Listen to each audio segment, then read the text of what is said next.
ఈ ప్రభుత్వం మరి గవర్నర్ గారి ప్రసంగం ద్వారా ఈ రాష్ట్రానికి దశ దిశ రేపు రాబోయే 5 సంవత్సరాల్లో తీసుకునేటటువంటి నిర్ణయం. అలాగే అధ్యక్ష జగన్మోహన్ రెడ్డి మాట్లాడుతున్నాడు అధ్యక్ష అమ్మఒడి అని. అమ్మఒడి జగన్మోహన్ రెడ్డి గారు 2019 మే 30 తారీఖు నాడు ముఖ్యమంత్రి అయ్యాడు అధ్యక్ష.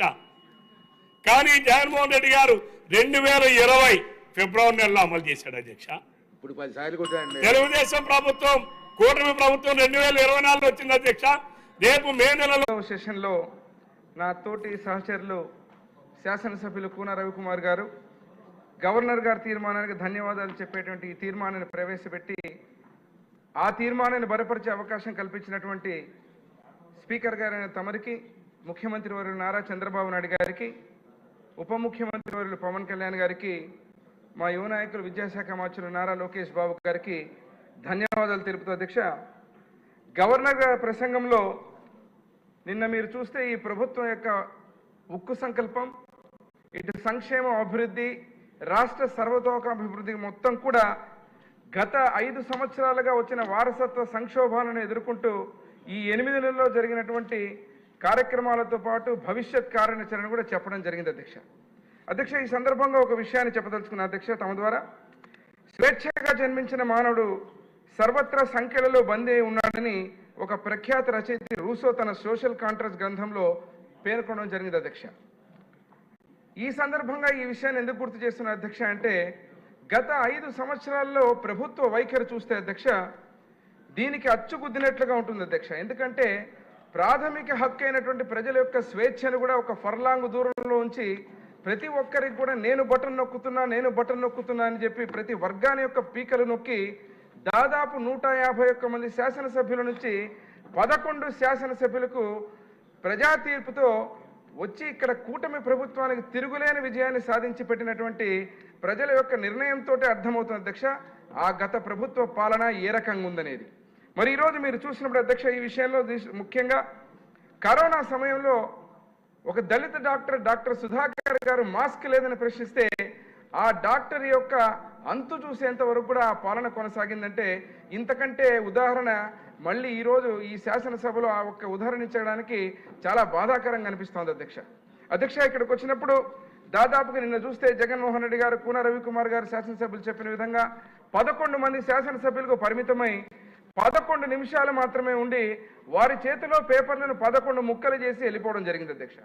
అంటే 5 సంవత్సరాలు ఆ రోజుల్లో నుంచి వారి పాలనలో ఏ పాయింట్ లేనటువంటి .0 పరిపాలనతో అన్ని రంగాలను, అన్ని వర్గాలను సర్వనాశనం చేసి మళ్ళీ వారు మాట్లాడుతుంటే చాలా హాస్యాస్పదంగా అనిపిస్తుంది అధ్యక్ష.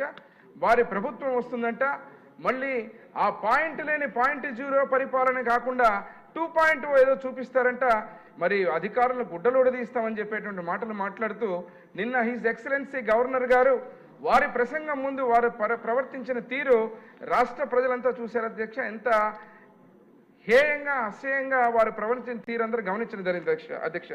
మరి ఈరోజు చూస్తే అధ్యక్ష ఒక విషయం, రాష్ట్ర అభివృద్ధి గురించి కానీ సంక్షేమం అంటే బిఫోర్ వైసీపీ అధికారంలో వచ్చిన తర్వాత రాష్ట్రం ఆఫ్టర్ వైసీపీ ఎలా ఉందనేది ఈరోజు ఒక ఉదాహరణ ఇచ్చుకోవడం పరిస్థితి అధ్యక్ష. చరిత్ర ఒకసారి చూసుకుంటే 1990లో 90s అధ్యక్ష కీర్తిశేషులు నా తండ్రి బివి మోహన్ రెడ్డి గారు కూడా మున్సిపల్ శాఖ మంత్రులుగా ముఖ్యమంత్రి వారు నారా చంద్రబాబు నాయుడు గారు ఆ రోజు వారి యొక్క విజన్ తోటి హైదరాబాద్లో ఉన్నటువంటి బుద్ధ పౌర్ణిమ ప్రాజెక్టు కానీ, అదే రకంగా ORR కానీ, అదే రకంగా గచ్చిబౌలి phase 1 phase 2 కానీ, అదేవిధంగా అక్కడ ఉన్నటువంటి హైటెక్ సిటీ, ఫైనాన్షియల్ డిస్ట్రిక్ట్ ఇలా చెప్పుకుంటూ పోతే అనేక విజన్ తోటి వారు ఆ రోజు చెప్తే అపహాస్యం చేసి మాట్లాడారు అధ్యక్ష. మేము ఇంకా అప్పుడు చదువుకునేటువంటి వయసు. మరి అటువంటి పరిస్థితుల్లో ఈరోజు ప్రపంచ దేశాలంతా కూడా ఈరోజు ముఖ్యమంత్రి వర్యులు నారా చంద్రబాబు నాయుడు గారి విజన్ని, ఆ యొక్క హైదరాబాద్నే కాకుండా రాష్ట్రాన్ని డెవలప్ చేసిన విధానాన్ని ప్రపంచ పటంలో నిలిపి హైదరాబాద్ని ఈరోజు ప్రతి ఒక్కరూ కొనియాడేటువంటి పరిస్థితి అధ్యక్ష. మరి ఇటువంటి పరిస్థితిలో ఒక క్రైసిస్ని ఆపర్చునిటీగా మార్చుకునేటువంటి ఒక గొప్ప గుణం ఉన్నటువంటి నాయకుల్లో, అత్యంత అరుదైన నాయకుల్లో మన ముఖ్యమంత్రి వర్యులు నారా చంద్రబాబు నాయుడు గారు ఒకరు అధ్యక్ష. మరి ఈ విషయంలో చూసినప్పుడు మరీ ఈరోజు అదే కష్టాలు, అదే 5 సంవత్సరాల గత వైసీపీ ప్రభుత్వంలో ఉన్నటువంటి విధ్వంసకర పాలనను ఎదుర్కొంటూ ఈరోజు మళ్ళీ ఒక దార్శనికతతో స్వర్ణాంధ్ర 2047 సుభిక్ష భవిష్యత్తు కోసం ఒక విజన్ ఇవ్వడం జరిగింది అధ్యక్ష. మళ్ళీ ఈ రోజు కూడా ఆ రోజుల్లో అపహాస్యం చేసినట్టు ఈ విజన్ గురించి మాట్లాడుతున్నారు అధ్యక్ష. మరి ఈరోజు ఒకటే చెబుతున్నా అధ్యక్ష, ప్రభుత్వం కూటమి ప్రభుత్వం ఒక అచంచలమైన విశ్వాసంతో ప్రజలందరూ గెలిపించిన తర్వాత దాదాపు ముఖ్యమంత్రి వర్యులు ఇదే సభ సాక్షిగా 7 వైట్ పేపర్స్ రిలీజ్ చేయడం జరిగింది. అన్ని రంగాల్లో ఆర్థిక నష్టం కానీ, ఆర్థిక రంగాలు కానీ, సహజ వనరుల దోపిడీ కానీ, ఎక్సైజ్ ఇసుక పాలసీలు లోపభూయిష్టమైనటువంటి విషయాలు కానీ, ఆర్థిక రుణ స్థాయిని కూడా మించి రుణాలు తీసుకోవడం కానీ, అధిక వడ్డీ రేట్లు కానీ, సెంట్రల్ స్పాన్సర్డ్ స్కీమ్స్ మొత్తం కుదేలు చేసి ₹1 కూడా వినియోగించుకొని చేసినటువంటి పరిస్థితులు, అన్ని రకాలుగా ఇంధన రంగాన్ని కూడా నాశనం చేసినటువంటి పరిస్థితులు అధ్యక్ష. మరి ఈరోజు ఏదైతే అధికారంలోకి వచ్చిన తర్వాత కూటమి ఏదైతే ఏ విశ్వాసంతో ప్రజలు గెలిపించారో ల్యాండ్ టైటిల్ యాక్ట్ రద్దుతో పాటు పెన్షన్లు 4,000కు పెంచడం, 6,000కు ఏదైతే వికలాంగులకు పెంచడం, విద్యారంగాన్ని నారా లోకేష్ గారు మూలాల నుంచి మళ్ళీ ప్రక్షాళన చేయడం, 16,347 ఉపాధ్యాయులకు మెగా డిఎస్సి ఇవ్వడం, అన్నా క్యాంటీన్ 204 ఇవ్వడం, ఇలా గ్రామాల్లో రోడ్లు కావచ్చు, జనవనరుల శాఖకు సంబంధించిన అన్ని ప్రాజెక్టులు కూడా రాయలసీమ ప్రాంతంలో ఈ యొక్క గత ప్రభుత్వం చేసిన తప్పిదాలను రివర్స్ టెండరింగ్తో నాశనం చేసి రైతుకి ఈరోజు శరాఘాతంగా ఉన్నటువంటి అన్నిటిని కూడా సరిదిద్దుకుంటూ ఈరోజు ఈ ప్రభుత్వం ముందుకు పోవడం జరుగుతుంది. దాన్ని ప్రస్ఫుటంగా గవర్నర్ గారి ప్రసంగంలో చెప్పడం జరిగింది అధ్యక్ష. ఈరోజు మీరు చూసినప్పుడు ఒకసారి చూస్తే ఏదైతే 93 కేంద్ర పాలిత పథకాల్లో 74 పథకాల పునరుద్ధరణ చేసి 9,730 కోట్లు మళ్ళీ అప్పులు కూడా తీర్చి ప్రతి రంగంలో అప్పులు తీరుస్తూ మళ్ళీ కేంద్రం నుంచి నిధులు రాబట్టేటువంటి కార్యక్రమాన్ని ముందుకు తీసుకుపోవడం జరుగుతుంది అధ్యక్ష. పారిశ్రామిక రంగంలో పెట్టుబడులు ఈరోజు చూస్తే ఒక ఆర్సిలర్మిట్టల్ కావచ్చు, గూగుల్ కావచ్చు, టాటా పవర్ కావచ్చు, గ్రీన్కో, బీపీఎస్, టీసీఎస్ అనేక అంతర్జాతీయ దిగ్గజాలను ఆకర్షిస్తూ ఈరోజు 6.5 లక్షల కోట్ల పెట్టుబడులతో 4 లక్షల మంది ఉపాధి అవకాశాలు అవకాశం కల్పించడం. వృద్ధి రేటు మీరు చూసినప్పుడు ఈరోజు 2024-25లో ₹14.22 లక్షల కోట్ల నుంచి 16 లక్షల కోట్లు, ఇది దాదాపు 12.94% నామమాత్ర వృద్ధి మాత్రమే రేటు అధ్యక్ష. మరి తలసరి ఆదాయాన్ని కూడా 2.7 లక్షలు, 3.7 లక్షల నుంచి 2.65 లక్షలు, అనుబంధ రంగాల్లో 15.86%, పరిశ్రమలు 6.7%, సేవా రంగంలో 11.7% వృద్ధి చెందే అధ్యక్ష.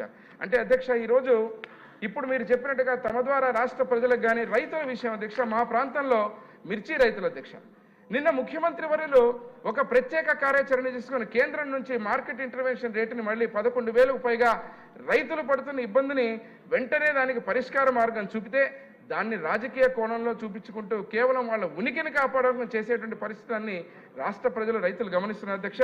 ఈరోజు ముఖ్యంగా ఏదైతే నదుల అనుసంధానం అధ్యక్ష, పోలవరం నుంచి బనకచెర్లకు నదుల అనుసంధానంతో ఈరోజు ఎవరూ ఆలోచించినటువంటి నిర్ణయాన్ని చేస్తూ ఒక గేమ్ చేంజర్గా ఈరోజు రాష్ట్ర సంక్షోభంలో ఉన్న, ఆర్థిక ఇబ్బందులున్న కేంద్ర సహకారంతో వాటిని ముందుకు తీసుకుపోయిన సంకల్పం అధ్యక్ష, ఒక గొప్ప సంకల్పం అధ్యక్ష.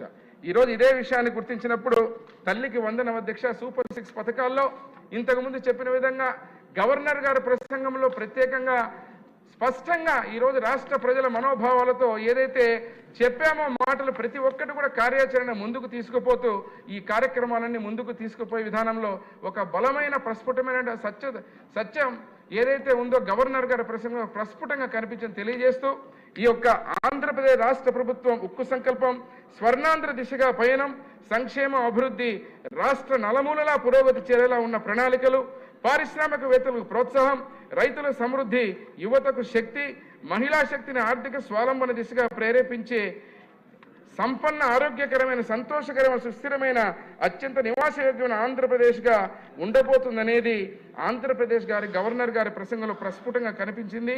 అదే రకంగా సహచర శాసనసభ్యులు కూన రవికుమార్ గారు ప్రవేశపెట్టిన తీర్మానాన్ని ఈ యొక్క కార్యక్రమం